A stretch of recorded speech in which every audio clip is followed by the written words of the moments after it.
So in the last lecture, we have gone through about horizontal fragmentation and we have discussed few questions related to this. Today, we'll talk about vertical fragmentation and transparency. Now, what is vertical fragmentation? Up to now, you have got it that we divide our relation into a number of fragments, right? And that fragmentation may be either horizontal or vertical.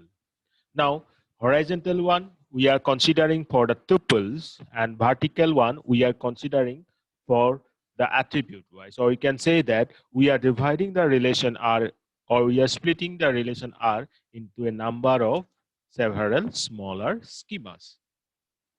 And why we do the fragmentation? Because that will help us to concentrate on that particular chunk of record where actually we want to focus. Now,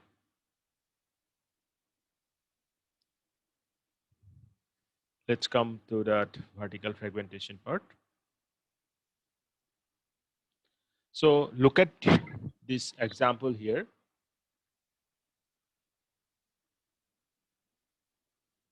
So in this example, you can see that I'm considering employee information table that we have created by the name employee info. And you are going to create it again in the next lab class of DDBMS. So kindly concentrate.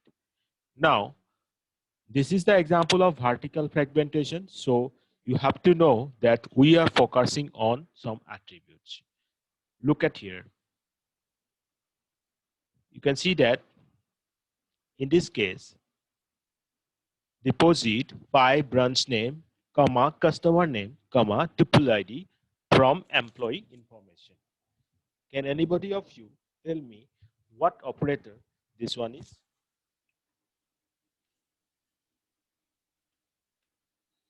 What is the name of the operator that we are using here? Well, this is known as project, right? So this operator is known as project operator because we are focusing on some particular attributes. Okay, do not forget it. We have already discussed. We are discussing it again in our DDBMS class. So this is project operator. And what is the task of the project operator? We are focusing column wise. Okay, like this in this example, if you notice it carefully, you will find that we are focusing on three attributes. And what are they? One is branch name, another is customer name, and another is tuple ID. Tuple ID. Yes. So on which table we are actually doing this operation? That is employee information. So whenever you perform this, you will get some records, and that record will be kept in deposit one. And that deposit one itself is again a sub schema, or you can say sub relation of our original relation employee info. And that is being deprecated here. So you can see that in this diagram, in this figure, branch name, customer name, tuple ID. So this information we have got, like Hillside, Lawman, tuple ID 1, Hillside, Camp, tuple ID 2, like Valley View, Green, tuple ID 7. So we are getting only the branch name, customer name, tuple ID from this employee information table. Now, my first question for today's lecture, which you need to answer whenever you will get the recorded video lecture. So that question is, how many columns that exist in this employee information relation? I'm repeating my question again. How many columns that we have in this employee info relation? You will answer this through comment whenever you will get that lecture. Now, next example, I'm coming to the next example, doing the same thing. Wait. See, in the next example, I'm focusing here account number and balance and tuple ID from this employee info table. So similarly, we are keeping these things in deposit 2 by using the operator project over here. Okay, so as these things are actually dividing our relation vertically. Remember, this is the vertical fragmentation. Why? Because see, we are not considering the tuple wise here. We are considering only the column wise. Okay, we are considering the column wise, or you can say that particular sub-schema wise. So that's why this is horizontal. No, this is not horizontal. This is vertical. Vertical will be always tuple wise. Remember, and am I right or wrong? I'm just checking your concentration. Don't confuse. Okay, so vertical will be not tuple wise. Vertical will always be what? Attribute. Attribute wise. Okay, it's kindly concentrate because it's very important. So that is the difference between horizontal and vertical fragmentation. And from these two examples, I think the concept behind this is very much clear to you. In the second example, we are retrieving only the account number, balance, and tuple ID from the table employee info, and we are keeping a deposit to, and deposit to itself is a relation.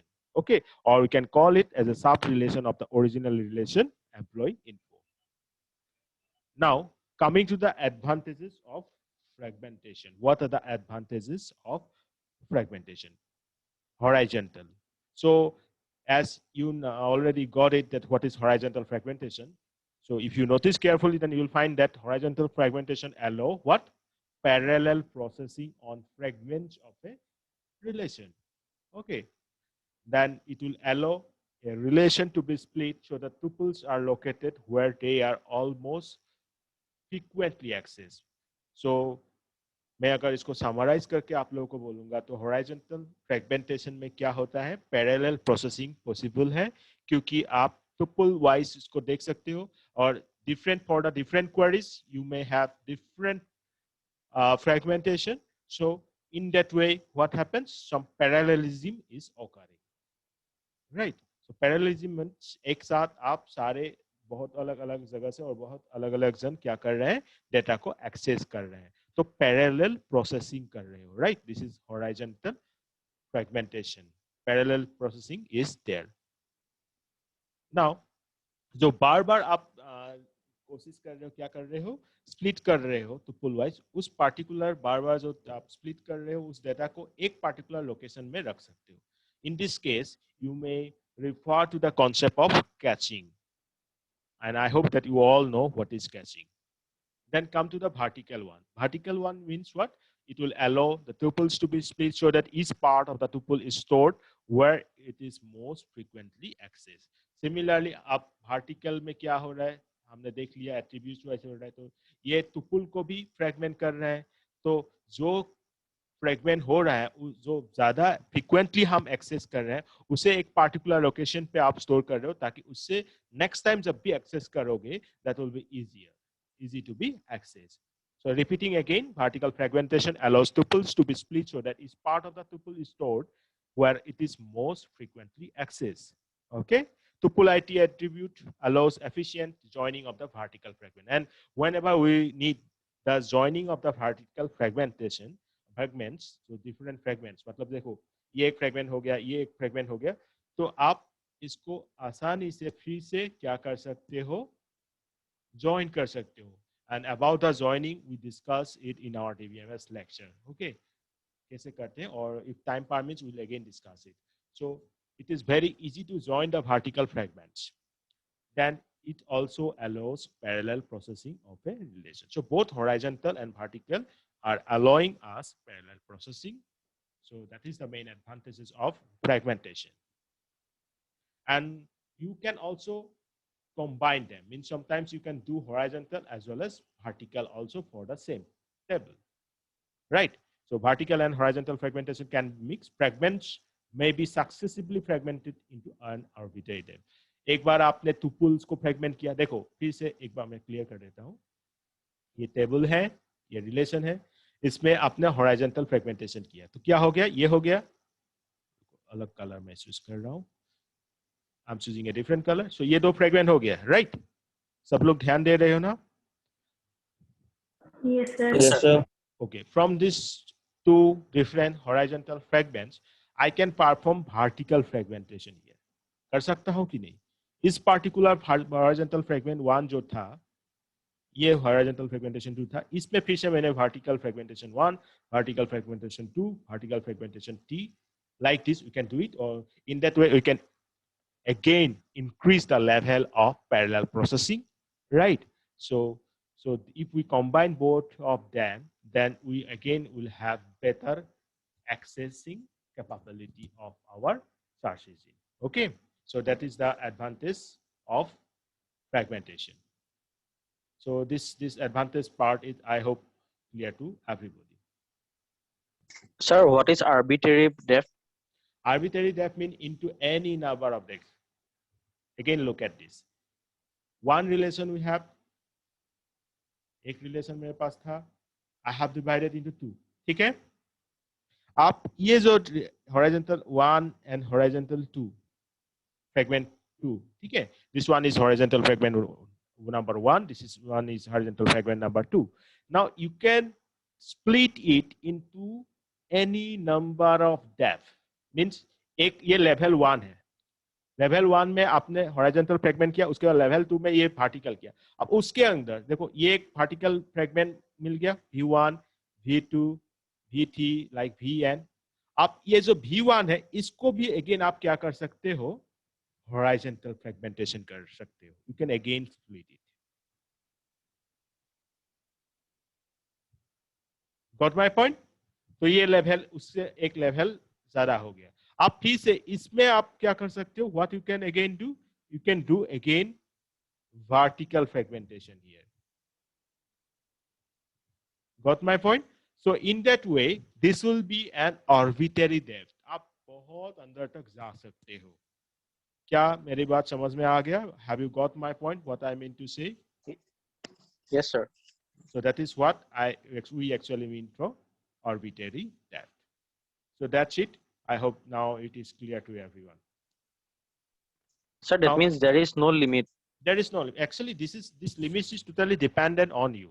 आप कितना level तक जाना चाहते हो, आप कितना, what actually we are discussing is practical sense. Okay, consider this as a practical sense. आपके पास कुछ डाटा है, उस डाटा के अंदर आप जाना चाहते हो, कैसे जाना चाहते हो, कितना इजीली एक्सेस करना चाहते हो, ये पूरा आपके ऊपर निर्भर करता है. This totally dependent on your requirement. आप चाहते हो कि इसको और क्लासिफाई करके रख दोगे तो और ज्यादा अच्छा होगा. जैसे आपका फर्स्ट नेम है, ठीक है, आपका नाम है, योर नेम इज देयर, पर फिर भी हमें जब भी रिक्वायरमेंट की जरूरत पड़ती है उस नाम को हम क्या करते हैं, वर्टिकल फ्रैगमेंटेशन करते हैं. ठीक है, नेम को वर्टिकल फ्रैगमेंट करके हम क्या बनाते हैं, first name, middle name, last name. आ रहा है समझ में? आप ये फर्स्ट नेम जो है, उस फर्स्ट नेम टेबल को भी आप फिर से डिवाइड करके मैं चाहता हूँ फर्स्ट नेम सिर्फ उन्हीं को रखे जिसका फर्स्ट नेम स्टार्ट हो रहा है ए लेटर से. The first names which are started with the letter A. तो इस तरह अपना जो फिल्टरिंग है, अपना जो क्लासिफाइंग कैपेबिलिटी है, आप लगा के उसको और फ्रीक्वेंट एक्सेस दिला सकते हो. That is totally dependent on your requirements. Okay, that limit is on us. So that's it. Now coming to the next, I hope I have made it clear to you. Yes, sir. Yes, sir. Okay, coming to the next point, that is data transparency. Transparency means what? Degree to which system user may remain unaware of the details of how and where the data items are stored in the distributed system. आपको पता है कि distributed system में हम एक ही जगह पे data रखते हैं, ऐसा नहीं है. We can keep it in different places, right? So ये जो आपने रखा है data कि कहाँ और कैसे ये जो data items हैं अलग अलग जगह पे रख रहे हो, ये जो users हैं, they should be not aware with them. Got my point? So ये जो degree है, that degree is known as data transparency. मतलब क्या है, मैं फिर से define करता हूँ, ध्यान से सुनना. Degree to which system user may remain unaware of the details. System user को ये पता नहीं रहता है क्या details, how and where the data items are stored in a distributed system. उसी degree को हम क्या बोलते हैं, data transparency. I'm repeating it again because this is very important. Data transparency is nothing but the degree to which the system user may remain unaware of the details of how and where the data items are stored in our distributed system. आपको कितने level तक पता नहीं रहेगा कि कहाँ और कैसे डाटा को रखा गया है डिस्ट्रीब्यूटेड सिस्टम में, इसी को हम डाटा ट्रांसपेरेंसी बोलते हैं. Now, ये जो डाटा ट्रांसपेरेंसी है, we may have fragmentation transparency, replication transparency, and location transparency. Now we'll go into them, but before that, I want to ask the last question for today's lecture. You all will answer that what actually data transparency mean to you, and what do you think? What is the advantage of this data transparency? Repeating my question again, what do you mean by data transparency and what is the advantage of data transparency in distributed system? I'm not extending today's lecture because you know I have been busy from 9 a.m. onwards and then 9:30 to this, and I have already taken one lecture. So I hope this much of knowledge is sufficient for today's class. Yes, sir. Yes, sir. Okay.